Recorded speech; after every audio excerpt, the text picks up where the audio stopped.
I guess the thing that we should do first is, before we do anything else, is I would like to invite Professor Liz Cameron up to do an acknowledgement of country.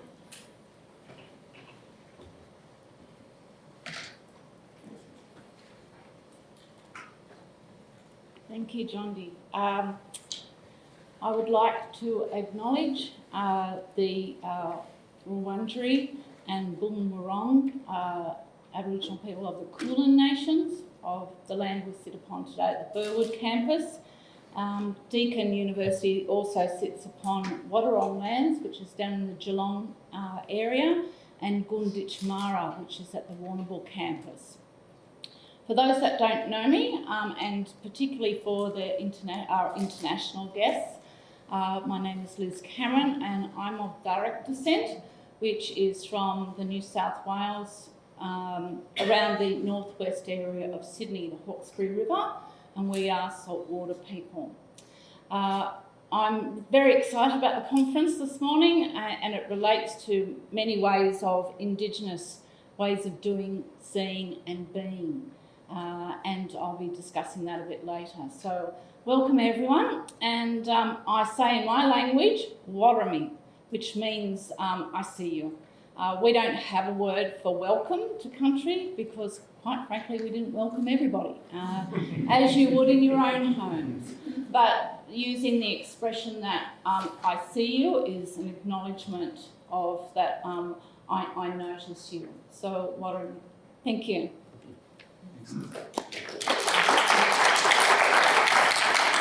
Thank you very much, Liz. And Liz will be speaking tomorrow in a keynote with Simon Penny. So that's something important to see. So this is the program. And I guess what's important to say about this is that we tried to make this conference a dialogic, conversational conference. And we've tried to break down the notion of a delivery, like I'm doing now, in all ways possible. So therefore we tried to have participatory sessions, we tried to have performative sessions, we tried to have a mix. We have a peripatetic session that will happen tomorrow, and of course the delivery of papers. We've also tried to make it as communicative and conducive to small conversations as we can. We have lots of keynotes, fantastic keynotes from across the world, and it's been interesting to try and juggle when they can be in conversation and when they haven't been. So some have been deliberately put into conversations, others are simply put together because their works and their ideas resonate or contrast with each other. So the whole idea of this is to enact the kinds of things that we're doing, that this is a conference in which we're talking about transfer of knowledge, we're talking about acquiring knowledge in different ways, and that we should, each of our sessions should be enacting that principle. So whenever we can, we try to infuse the conference with that kind of ethos and that sort of sensibility. And these are the numerous presentations. There's about 50, we probably had about 65 accept and a couple have dropped out. And it's sort of congealed into this format. This is in your program, it's also online. And you can find the rooms, they're all in P building, most of them are on the ground floor. So who are we here today? There's people from, there's the conference organizers, which I'd like to acknowledge and thank very much. There's Scott De La Hunter, there's Rhea Dennis, and there's Emma Watman. Without them, there would be no conference, there would be no John Dee standing here upright. The delegates, we have people from all over, as you can see, the US, the UK, Canada, Sri Lanka, Singapore, Malta, Austria, Denmark, Japan, and New Zealand. I didn't put up there, excuse me, New Zealand friends. Across Australia, from wide and far. And then Melburnians from, many of the major universities in Melbourne. It's probably about a third international, a third across the nation, and a third from Melbourne. So it's a nice mix of people, and hopefully we get good conversations. And it's across all these different areas and more that I haven't put up there. It's a very diverse, interdisciplinary cohort of people that we've gathered today. Maybe before I do that, perhaps Scott, you want to talk about the Audit Traces project, because it fits into, I'm going to do just a touch of a background on why art and embodied cognition. Okay. Well, I think I'd just simply say that the idea for the audit trace is you can read about it in the exhibition catalog. So there's a short text there. It gives you some little more insight into the background. But effectively, we're a team of people who are going to be visiting the presentations, and I'd like to introduce them to you. They're all here except Dita, who's stuck in traffic in a moment. Not an unusual thing to have happen in Melbourne, that's for sure. So Erin Skidmore is up here in the back. She's one of there are 6 of us, next to Ashley Barton. Sarah Neville's over here. Martin Potter's down here, and then I'm Scott Delahunta.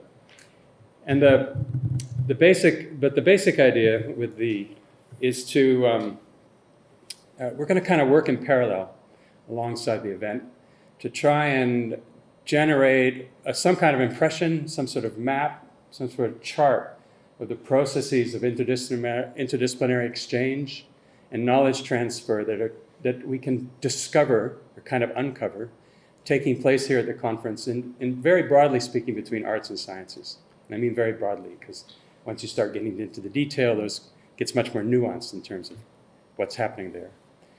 And we're going to do that by attending as many presentations as possible, and then perhaps approaching some of you for further conversation or ask some more questions, but also feel free if you see us around to approach us and talk to us.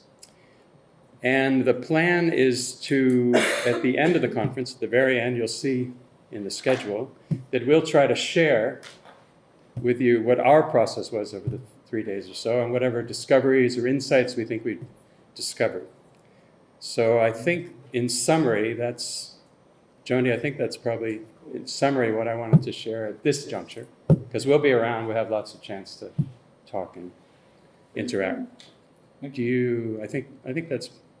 Did you want to put questions about that? No, I was going to ask the group if they think I covered everything. It's kind of I think they're all, so I'm sure they're all nodding. Okay, thanks a lot. Thanks, Scott. And I'd ask Rita to come up too and say a few words, just as the other organizer of the event, just to give us her perspective on the importance of this from the research that she does. Thanks, Rita. Thanks, John D. Welcome, everyone, and thanks, Liz, for the acknowledgement. Welcome, to place, to feeling yourself in our campus, in our city. Even if you come here every day, you might notice you're going to be coming here a bit differently over the next few days and not needing to connect kind of to a whole range of things that might activate, multiple neurons. You kind of can soften down and maybe start to allow yourself to perform a part of yourself that, you miss in your everyday life, or that you kind of want to grow more because that's why you're here. So the invitation, in Body of Knowledge, and something that was that Johnny will speak to more shortly at the beginning conference, is really about that, slowing down and noticing or shedding some light on, or just kind of honouring, if you like, the ways we know that are quite hard to get into the linguistic space. And so to do a paper for a conference like this can be quite a challenge. So, we've got multiple modes. There's performative, participatory and peripatetic threads, and there's also the more cognitive linguistic threads where people have done the labour to kind of get things into words and organise them, and so hopefully, that might get into the public domain through published papers. So we feel like this is really important work. And as a performance practitioner, it's been just such a delight to work with John D. and Scott, thinking about the real importance of the interdisciplinary centre of the conference. And we got a lot of paper abstracts which really presented art and the value of art for knowledge production, but we're really pushing back on getting people to talk to how this is interdisciplinary and has a conversation with what might be seen as more positivist ways of knowing and so on. So to kind of think about that translation. And so in lots of ways we see this work we're doing as a translation act, and I'm sure at the end of the conference Scott will speak more to that idea of how you might represent knowledge or make knowledge accessible through various forms. So and I'm also the girl on the group, so that's yeah. Oh yeah, sorry, Emma. Before Emma. And I got Emma, so 2 girls, yeah. Because I do think this is a natural kind of, and Liz mentioned that there's lots in common with what Indigenous scholars are trying to kind of foreground as ways of knowing, and I think a lot of what we do is, I call it women's work, or something to do with how women actually naturally organise knowledge in lots of ways. So, and I don't mean it's feminine, I just mean it's embodied. And so I'm really looking forward to spending time with you over the next few days and seeing, where we get to, really. So thanks, Johnny. Yeah. I guess it's important to recognize why is it art and embodied cognition? Why do these things come together? Most of us would know this very naturally, but it's worth noting that in the first place we're taking up the prompt that Simon Penny gave us with the first Body of Knowledge Art and Embodied Cognition Conference in UC Irvine in 2016. And that brought together a huge number of cognitive scientists who spoke to the notion of practices that they were involving in their research on enactive theories of cognition. I think it's important, if anyone is interested, to go back to Evan Thompson's keynote, who does this very nice compilation of the history and transition and comparisons between different theories of cognition. But probably what's most important about his keynote would have been this notion that there's a call for equal footing of different types of knowledges. So this idea that creative arts knowledge production is equally as important as any other kind, including scientific knowledge production. Two, that there should be always multidisciplinary research projects, and he even went as far as to say that there should be an ethnographer on every project. And three, he also pointed out that it's quite important to recognize that neural nets, the understanding of neural networks, is not sufficient for explaining the way in which life happens. So that, for example, there could be exactly the same neural network fired in one person as in another person, but that there might be an entirely different relationship, use of that neural network, context, meaning, assigning a value that is the result of that. So that everything is context and everything moves towards a body-environment relationship.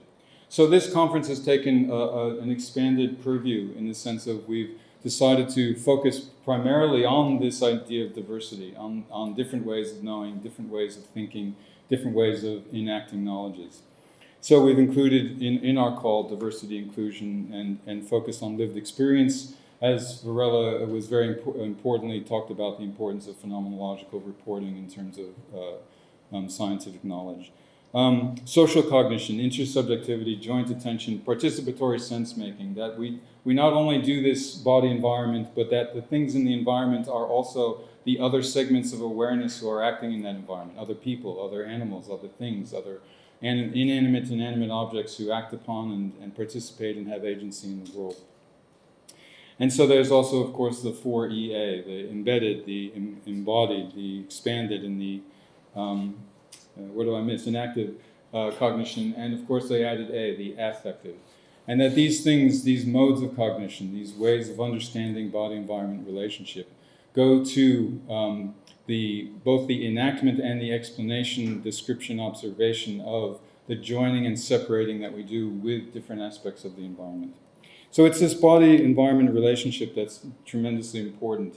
And for me, it's why we're here to talk about how this, not that it happens, not that it can be described, not that at any point we can take audit or track of what's going on, but that we can practice it, that we can develop it, that like anything, we can move into that space and re-enter that space and modify that relationship in many, many different ways at many different levels. So, if practice of embodied cognition happens across sites in which living is realized, and that's stealing Varela and Mantrana's subtitle, Autopoiesis and Cognition, the Realization of Living. They're a very important book on sort of cellular self-production. Then it becomes possible to re-enter the network of relationships, feedback loops that otherwise go unnoticed. And that's what Scott's project is here. So this, in some ways, becomes a research project embedded in a research conference. And this becomes a resource for participating. So this becomes a practice. We are in the age of practices. We are no longer in the age of knowledges. You practice knowledge approaches. You don't necessarily have them. They're constantly moving. You're constantly learning. So you can't ever say, So one of the things, if you take this idea of practice seriously, you must ask the ethical question. It must be, who has access to this knowledge? How is this knowledge produced? What counts as knowledge? What counts as cognition? Is the walk along the shore that I took with an indigenous potter who was digging up pippies with her toes, and she said to me that this was a knowledge that she had from her ancestors. Do we acknowledge that as a form of knowledge? Yes, we do. I think practitioners who understand that everything is a practice are very willing to acknowledge that. So how do we recognize these practices? How do we set them alongside each other and allow them to interact? And who benefits from this?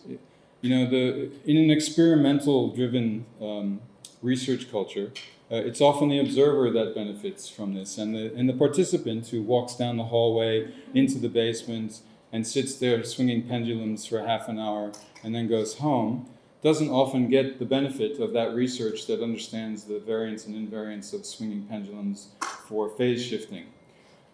Who does get that benefit is the researcher. And I think we move into an area now where practices benefit both the people that are participating. That's why oftentimes it's participatory works rather than a performance. They become more and more participatory because they're asking for the collective intelligence of the group to contribute. So, as I said before, we're trying to infuse the conference with these kind of infinitesimal initiating moments. To take notice of this where we wouldn't necessarily take note of them before, that's not a new thing, that's just an orientation of prompt. And I'm thinking too of this idea of the lived experience of abstraction, which I do not feel that studies in cognition have adequately addressed. And what that means, the way that I'm thinking of the word abstraction here is the way in which we assign value to a selected network of relationships. So Karen Barad might describe that as one infinity minus another infinity equals a kind of a temporary form. That this is constantly bubbling along throughout our life. So I have three kind of prompts that I keep coming back to that perturb my thought and my sleep. One of them is Spencer Brown's statement from his very enigmatic Laws of Form, where he says, "We take, therefore, the form of the distinction for the form." That means that every time we act upon the world, we make a distinction, we make some sort of decision about the world. And instead of understanding that to be a distinction, we think that that is the form of the world. And that's important to remember.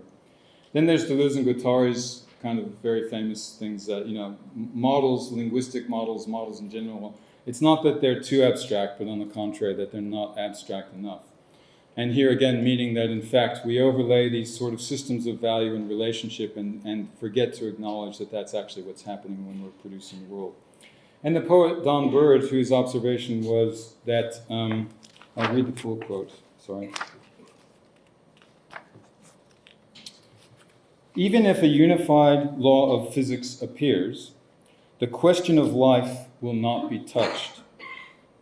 Not because life is concrete and law is abstract, but because law is generally abstract and life is uniquely abstract."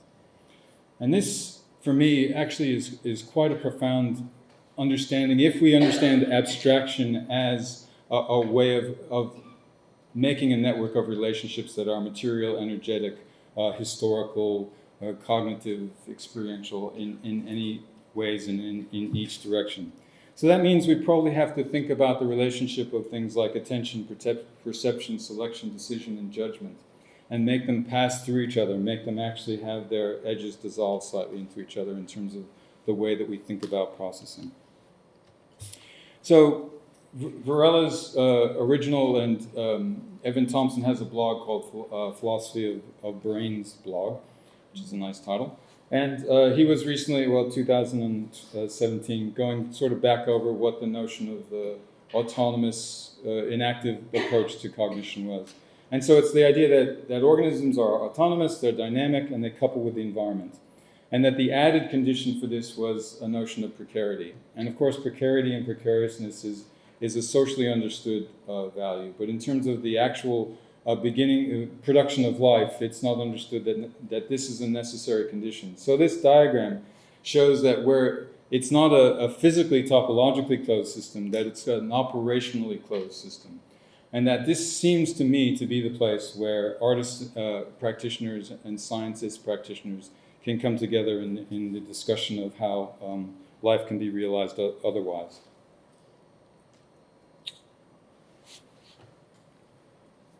Okay. So I guess that's the invitation and provocation I'd like to set for us all for the conference is to think about these practices as ways of developing capacity, and for actually moving across, making nuance. I think the next work I want to do is going to be called Seance for Nuances. We need to bring nuance back into the world from the dead place that it seems to have become in political discussions, where it's so polarized and reduced to positionality that there really doesn't seem to be anything produced. So if we move back to nuance and we move back to the intra-relationship, the joining and separating of segments of awareness, we'll have a much richer understanding of the world.